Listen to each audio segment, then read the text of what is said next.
আমাদের এই দেশের সীমান্তে, কারণ একটাই, আমাদের পররাষ্ট্রনীতি এখনো হিন্দুস্তানের সামনে মাথা নত করে রয়েছে। সংগ্রামী সাথী এবং বন্ধুগণ, সীমান্ত রক্ষী বাহিনী হিন্দুস্তানের যারা রয়েছেন তারা শান্তির ভাষা বুঝেন না, তারা সাদা পতাকার ভাষা বুঝে না, তারা আলোচনার ভাষা বুঝে না।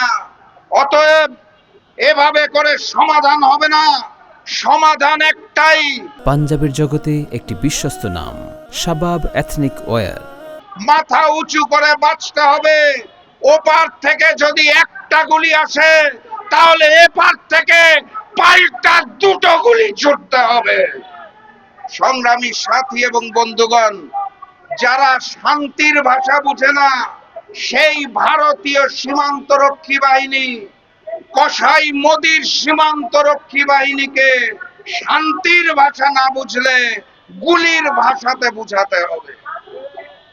আজকের এই দিনে দাঁড়িয়ে আমরা স্পষ্ট ভাষায় বলে দিতে চাই, বাংলার মসনদে, বাংলার গদিতে এই মুহূর্তে ভারতের তিলকওয়ালি মুখ্যমন্ত্রী ফ্যাসিস্ট শেখ হাসিনা নাই।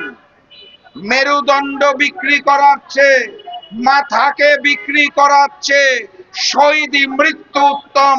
অতএব আমরা জানিয়ে দিতে চাই, প্রয়োজনে আবারও শহীদ হতে হবে, কিন্তু ভারতীয় আধিপত্যবাদ এবং ভারতীয় আগ্রাসনের সামনে মাথা নত করা যাবে না।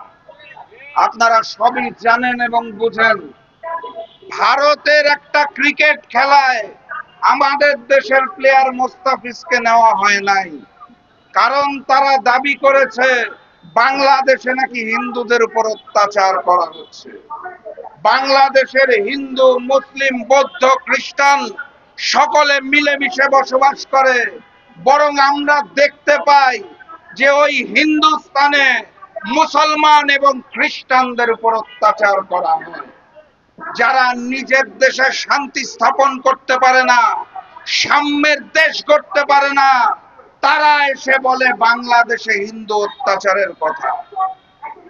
বাংলাদেশের খেলোয়াড় মোস্তাফিজ, যার নামে বলা হয়েছে যে বাংলাদেশে নাকি হিন্দু অত্যাচার হচ্ছে, এই কারণে মোস্তাফিজ যদি কলকাতায় খেলতে না পারে, তাহলে বাংলাদেশের জনগণ জানতে চায় হিন্দু মুসলিম নির্বিচারে গণহত্যা করার পরে ফ্যাসিস্ট শেখ হাসিনা কোন অধিকার এখন দিল্লিতে খেলাধুলা করছে।